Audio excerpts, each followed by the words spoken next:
अस्सलाम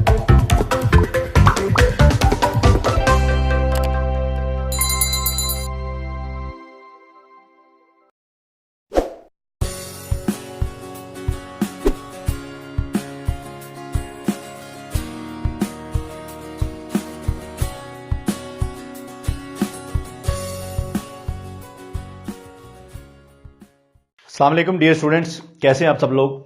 हमारा आज का टॉपिक है force due to water flow, first year physics chapter number 3।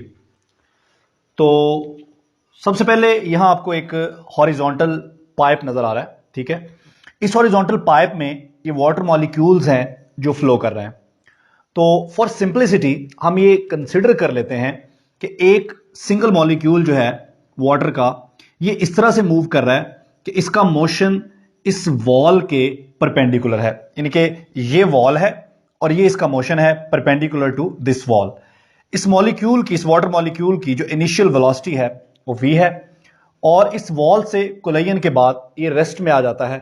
अब चूंकि ये रेस्ट में आ जाता है इसलिए इसकी फाइनल वेलोसिटी क्या हो गई है, 0 हो गई है। बच्चों अब इसकी वेलोसिटी में चेंज आया है।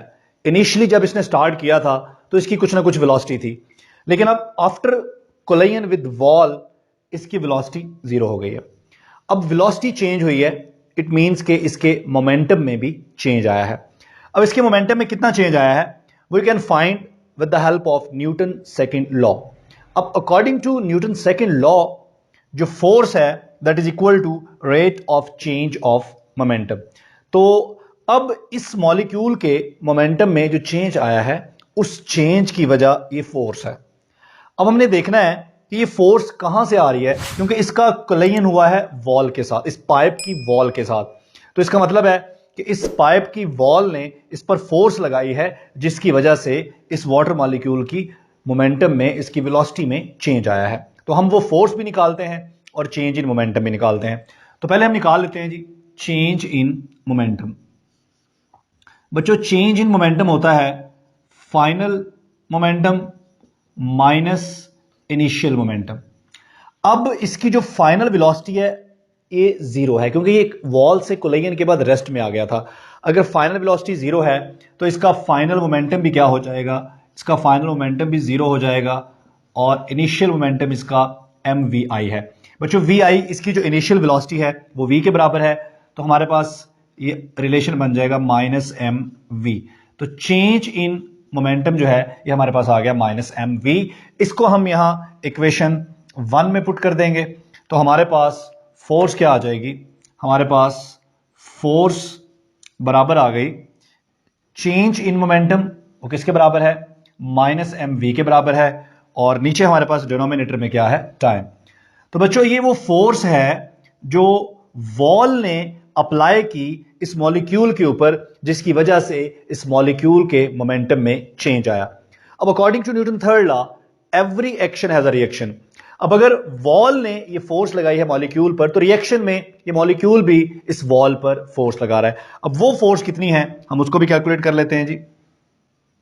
तो force due to water molecule is equal to force due to wall.